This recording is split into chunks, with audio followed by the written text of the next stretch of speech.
So making their way in is Chief Brooks. Chief, good morning. Good morning. And I have to tell you, that picture of you and the mayor in the paper on Memorial Day, the way that they snapped that shot and looking at the mayor's face, it was just... that was a classic. Can I just tell you what happened that day? Yeah. You know, the mayor went there, and he's ready to lay the wreath, and I go every year, and I usually go in a dress blue uniform, and they have me participate. Yeah.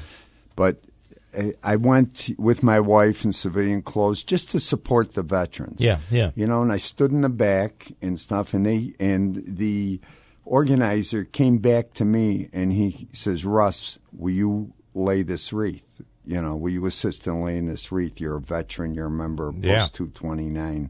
Of course, I was honored to do that. Absolutely. But I think that took the mayor back a little bit when they called my name out. Please come up and and lay that the wreath. I have to tell you something. That's what's going on here today. And I'm not sure that they anticipated the reaction of the community. I can't imagine they did, because otherwise, why would we be here? Well, it's something that they get away with constantly, and very often it's somebody that doesn't have the ability to fight back. Yeah. You know, and they just kick them to the curb with this dirty politics that they That's practice. not going to be you.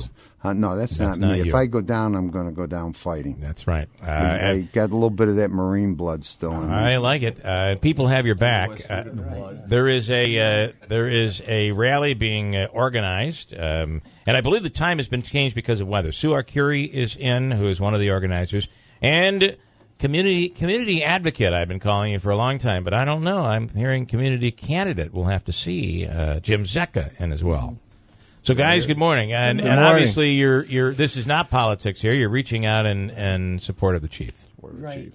Can you get right up and Sue, right on that microphone? Sure. They literally make you almost touch it. Okay, great. It's awful, but okay. So, tell us what the plan is. Our plans were to have the rally tomorrow, but because of the weather, we've had to postpone it until our rain date, which is next Tuesday on the 13th, and it's running the same time, 4 to 8.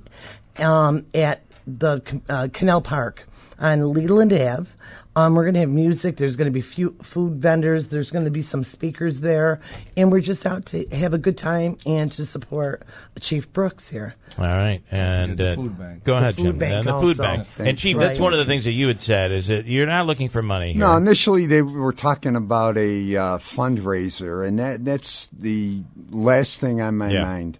And but I did agree to this if they would include the Utica food pantry. Got it. Feeds the poorest in the city. And I'm very grateful to Sue and Jim and some of the other organizers. And so any food items they can bring along? And non-perishable. Any non-perishable.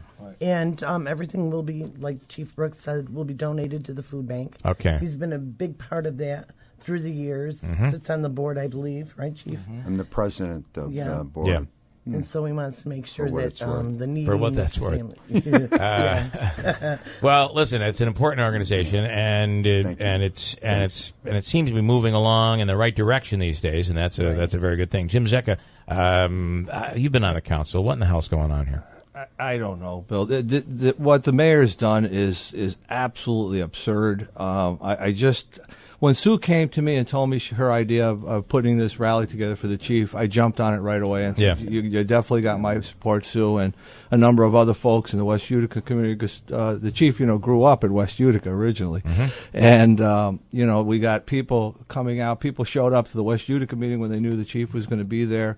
I work with the chief for all my terms of office, and believe me, we had our differences of opinion on a lot of issues, but we came together and worked together. And the chief, I'll tell you some of the stories that my experience with the chief. We had a major fire. You remember the brewery fire, the big brewery fire. Yeah. The chief actually conducted it just like a conductor of a musical.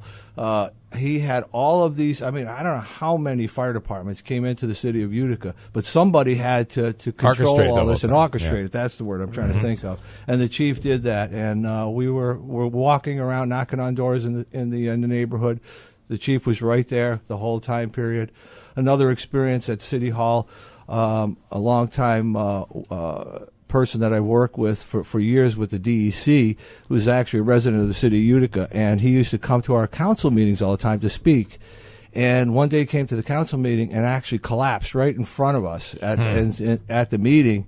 And the chief immediately jumped right in, gave him mouth-to-mouth resuscitation, and he survived until he got to the hospital. Unfortunately, he passed away. Wow. But the chief was right there helping out. So I've had a lot of experiences with the chief, and I said, you don't treat somebody, what the mayor did to the chief was absurd. You don't treat somebody that spent 42 years, their career, for the city, not only doing the things that he does for the city, but even outside of his job. Yeah. And it's absolutely wrong. And I'm going to just bring up one issue with the mayor.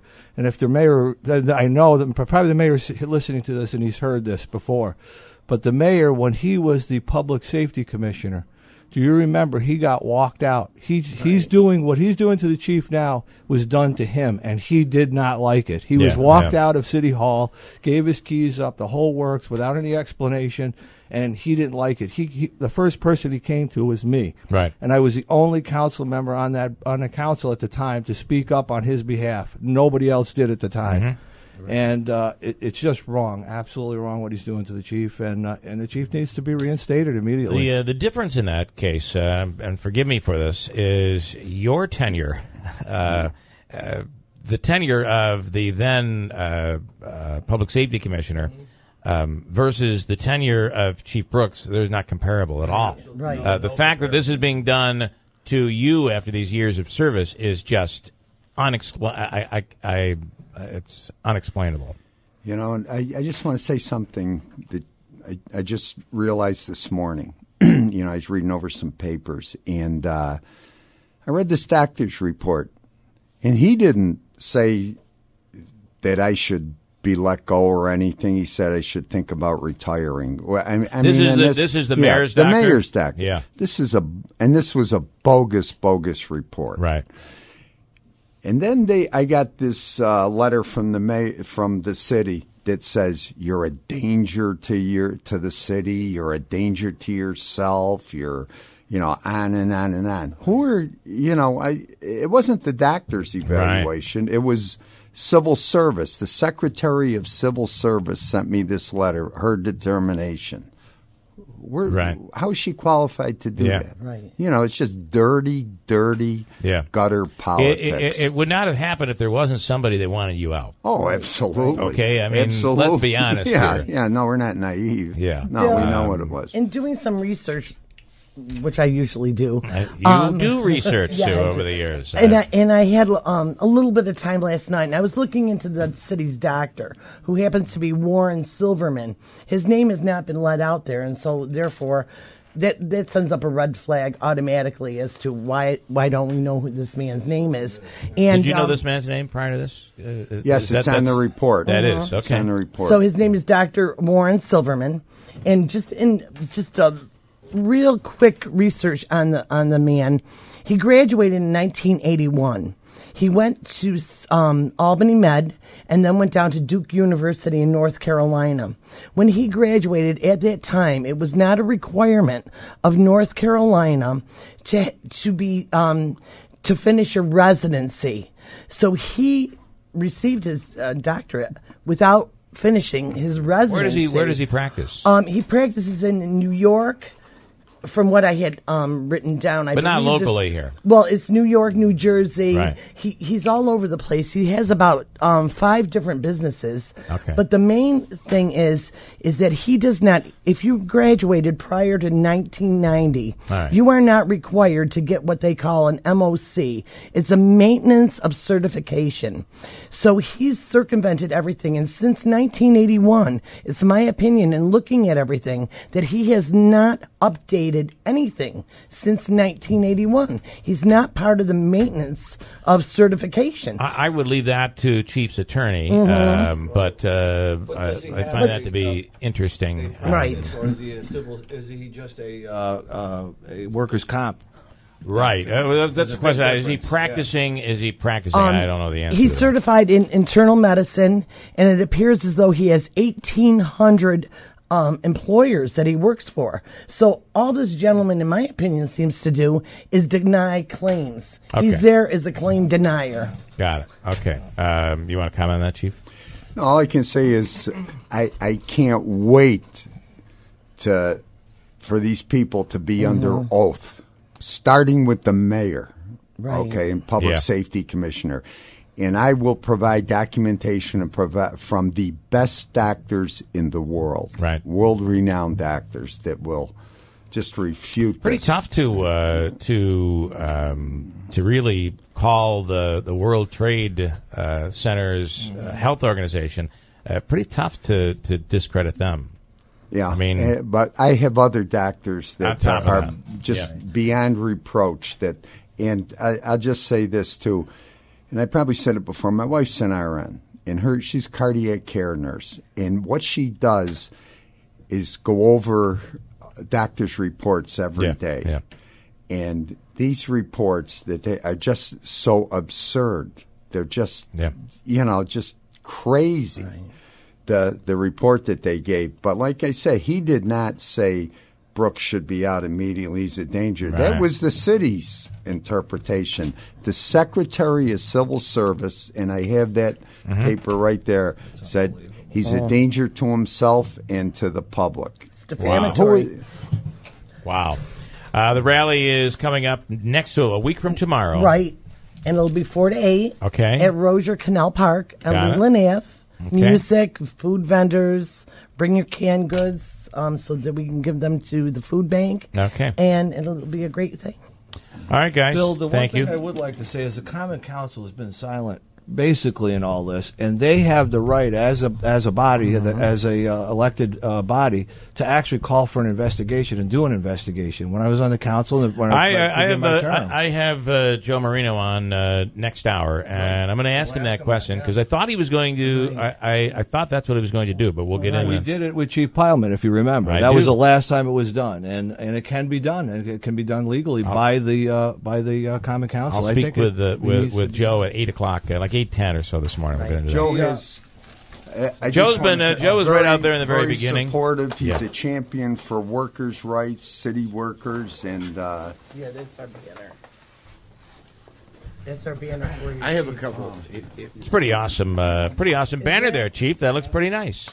Yeah, I really like the fact that they use that 10-year-old picture. Look at you. Thank you. You look good. Listen, this is just a couple of things here. With all due respect to Sue, we don't know what the qualifications of the doctor is, obviously. Correct.